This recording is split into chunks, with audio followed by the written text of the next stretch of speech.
मनरे थिला अमाप दुख। ए दुनिया रे कहीं दुख हरू कि दुख न हरू, किंतु आमे समस्ते जानिचे जदि किए डाकिले उत्तर दिए ताहले सी होची कालिया रजा। सी परा समस्तंकर दुख शुणे। जेबे उड़िया घरे बा पूरा भारत रे केबे काहाकू कोनोसी विपत्ति पड़े, केबे कहार कोनोसी विपत्ति दूर हुएनी, तेबे से निजर दुख जणाइबा पाई, से विपदरु मुक्त होबा पाई से दौड़ी आसे से कालिया पाखकू।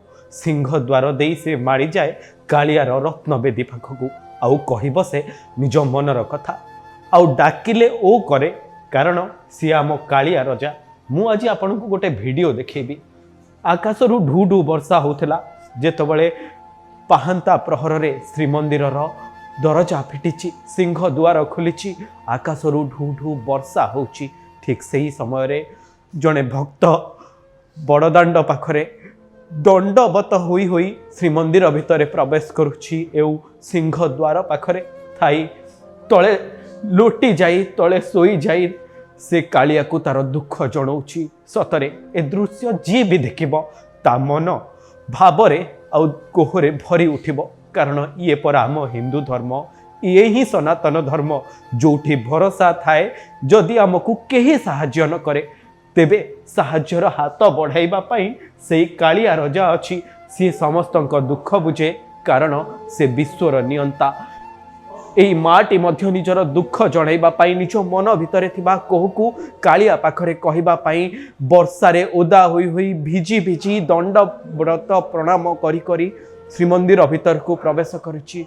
देखंतु सतरे ए दृश्य देखिले किए ना किए भाव विह्वल हो पड़िबो। जी भी ए दृश्य देखिबो सी गोटिए कथा कहिबो जे हे कालिया तू तो समस्तंक दुख निवारण करिछु, तू तो हाथी ठू आरंभ करी द्रौपदींकर दुख दूर करिछु, तेबे ए माटीर दुख भी दूर कर। किंतु सतरे ए दृश्य देखिला परे आपण माने भी एक कथा स्वीकार करने को बाध्य हेबे जे आम समाज रे एबे भी भक्ति भरी रही, मनरे भगवत चिंता, कालिया प्रति भल पाइबा, आउ ओडिया बा भारतीय समाज रे भगवान को प्रति जो विश्वास रही, सनातन धर्म रे भगवान को प्रति जो आस्तिक भावना रही ताहा एबे मध्य बंची रही। ए दृश्य कहूची जे जेतबेले आकाश ढू ढू वर्षा होची एवं ए भक्तटीर आखिरु मध्य दुखरे भक्तिरे भावरे आशारे अश्रुधारा बही जाउची। से तले दंडवत प्रणाम हुई हुई सीधा श्रीमंदिर भीतर को जाउची। कालिया पाखरे तार दुख कहब, आउ कालिया तार दुख दूर करिब।